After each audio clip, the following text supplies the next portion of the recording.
검찰 조사를 통해서 여러 가지 사안에 대해서 그동안은 정호성 비서관은 조사를 받고 현재 영어에 몸이 돼 있지만 안봉근 비서관 또 이재만 비서관은 전혀 보이지 않았지 않습니까? 네. 그런데 그 상황에 대해서 일단은 이재만 비서관이 조사를 받았습니다.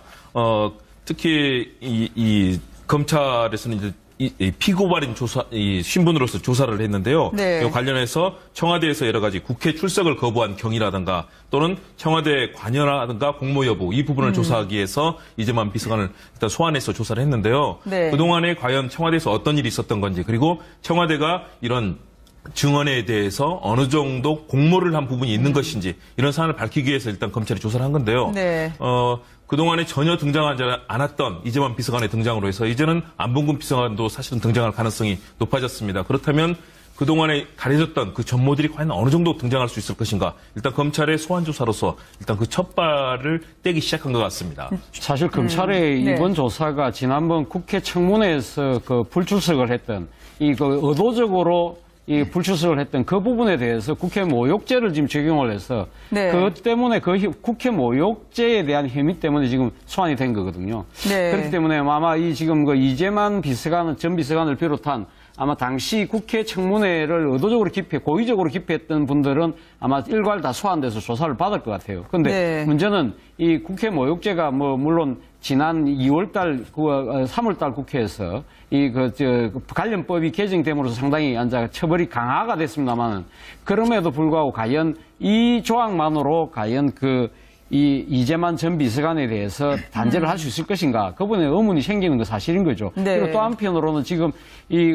같은 문고리 3인방으로 불렸던 안봉근 전 비서관은 전혀 아직까지 검찰이 소환 조사를 한 부분에 대해서 알려지지 않고 있는 거거든요. 네. 저는 아마 검찰이 지금 국정농단 게이트에 대해서 아마 전면적인 재수사를 한다고 한다면 저는 결국은 키는 이재만, 안봉근, 문고리 전 3인방 중 두 사람 지금 현재 이 사법 처리를 받지 않았던 두 사람에 대해서 초점이 맞춰지지 않을까 하는 생각입니다. 네. 사실 여러 관련 보도가 있었습니다만은 이 두 사람이 국정원이나 경찰 등 과거 이 박근혜 정부 시절 권력기관의 인사를 좌지우지했다는 여러 가지 정황과 네. 관련된 의혹들이 제기된 상태이지 않겠습니까? 그렇다고 한다면 어제 우병우 전민정 수석의 이 라인에 대한 검찰 라인에 대한 인적 쇄신이 단행됐다고 한다면 결국은 이 두 사람 전 비서관이 관여됐던 이런 권력농단에 대해서도 아마 수사가 불가피하게 보입니다. 네. 말씀하신 것처럼 조홍천 의원이 손으로 묘사했던 이재만 전 비서관, 다리로 묘사했던 안봉근 비서관은 자신이 모셨던 주군이 영어의 몸이 됐음에도 변론은커녕 어디 있는지 자취를 알 길이 없습니다. 무엇보다도 이재만 전 비서관의 경우에는 이제 검찰에서는 조사를 하겠다는 의지를 보이긴 했었는데요. 공개를 왜 안 했을까요? 과거에 서류 보따리 싸들고 청와대를 매일 나와서 국정농단을 했다는 그런 박영선 의원의 추궁도 있었는데 말이죠. 그러니까 지금 이재만 전 비서관 같은 경우는 총무비서관을 했지 않습니까? 네. 총무비서관이 사실은 청와대 인사위원회에 들어갔습니다. 이건 멤버입니다. 그런 면에서 보면 청와대 인사위원회라는 게 이제 비서실장 위원장으로 해서 이제 구성이 되는 것인데 거기서 모든 중요한 인사가 이제 결정이 되거든요. 네. 근데 총무비서관이 들어갔다는 것은 뭐냐면 결국 이제 박 전 대통령의 바로 이제 한 라인이라는 이야기죠. 그러면 그렇다고 본다면 이재만 비서관은 사실 이제 인사와 관련해서 아주 적극적인 역할을 했던 것인데 네. 그동안 이제 수사 과정에서 특검이나 검찰 수사 과정에 보면 일단 증거 자체, 즉 불법적인 증거 자체를 거의 잡지 못한 것 같아요. 네. 그러면서 본다면 지금 이제 아마 본인이 거주하는 집도 옮기고 사실 연락도 안 되는 이제 그런 상황이라고 하지 않습니까? 근데 지금 이제 아마 이제 국회 모욕죄로 해서 일단 지금 이제 조사를 받은 것 같은데 아무래도 아까도 말씀하셨지만은 지금 안봉근 비서관, 그다음에 네. 이제 이재만 비서관 같은 경우는 이 3인방 중에서 사실 이제 손과 발이 됐던 사람입니다. 그러니까 정호성 비서관은 아까 얘기했던 조홍천 이야기대로 이제 머리가 됐던 사람이고 네. 그러면 이 과연 어떤 손과 발이 어떤 역할을 했는지 이런 부분에 대한 이제 직접적인 조명이 사실은 좀 부족했다는 저는 보여지거든요. 네. 그래서 아마 이제 앞으로 이제 윤석열 팀장이 할 때 아마 이 부분도 상당히 좀 유념해서 봐야 될 대목 같습니다. 그렇죠. 검찰 조사를 통해서 여러 가지 사안에 대해서 그동안은 정호성 비서관은 조사를 받고 현재 영어의 몸이 돼 있지만 안봉근 비서관 또 이재만 비서관은 전혀 보이지 않았지 않습니까? 네. 그런데 그 상황에 대해서 일단은 이재만 비서관이 조사를 받았습니다.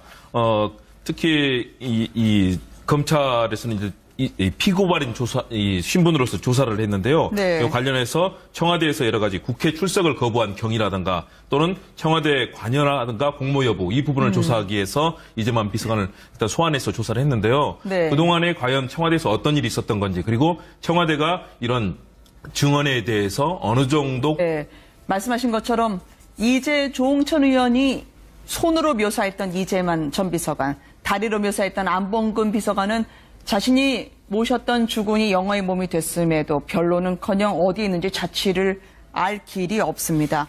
무엇보다도 이재만 전 비서관의 경우에는 이제 검찰에서는 조사를 하겠다는 의지를 보이긴 했었었는데요. 공개를 왜 안 했을까요? 과거에 서류 보따리 싸들고 청와대를 매일 나와서 국정농단을 했다는 그런 박영선 의원의 추궁도 있었는데 말이죠. 그러니까 지금 이재만 전 비서관 같은 경우는 총무비서관을 했지 않습니까? 네. 총무비서관이 사실은 청와대 인사위원회에 들어갔습니다. 이건 공모를 한 부분이 있는 것인지 이런 사안을 밝히기 위해서 일단 검찰이 조사를 한 건데요. 네. 그동안에 전혀 등장하지 않았던 이재만 비서관의 등장으로 해서 이제는 안봉근 비서관도 사실은 등장할 가능성이 높아졌습니다. 그렇다면 그동안에 가려졌던 그 전모들이 과연 어느 정도 등장할 수 있을 것인가. 일단 검찰의 소환 조사로서 일단 그 첫 발을 떼기 시작한 것 같습니다. 사실 검찰의 네. 이번 조사가 지난번 국회 청문회에서 그 불출석을 했던 의도적으로 이 불출석을 했던 그 부분에 대해서 국회 모욕죄를 지금 적용을 해서 네. 그것 때문에 국회 모욕죄에 대한 혐의 때문에 지금 소환이 된 거거든요. 네. 그렇기 때문에 아마 이 지금 그 이재만 전 비서관을 비롯한 아마 당시 국회 청문회를 의도적으로 고의적으로 기피했던 분들은 아마 일괄 다 소환돼서 조사를 받을 것 같아요. 그런데 네. 문제는 이 국회 모욕죄가 물론 지난 2월달, 3월달 국회에서 관련법이 개정됨으로써 상당히 처벌이 강화가 됐습니다만 그럼에도 불구하고 과연 이 조항만으로 과연 이 이재만 전 비서관에 대해서 단죄를 할 수 있을 것인가 그분의 의문이 생기는 거 사실인 거죠. 네. 그리고 또 한편으로는 지금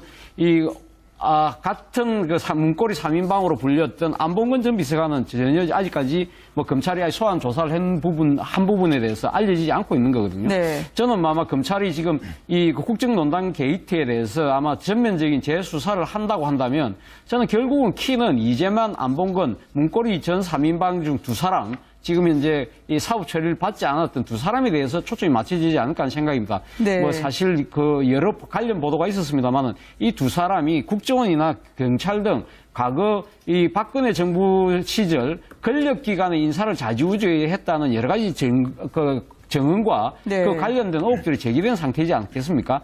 그렇다고 한다면 어제 우병우 이 전민정 수석의 이 라인에 대한 검찰 라인에 대한 인적 쇄신이 단행됐다고 한다면 결국은 이 두 사람 전 비서관이 관여됐던 이런 권력농단에 대해서도 아마 수사가 불가피하게 보입니다. 네.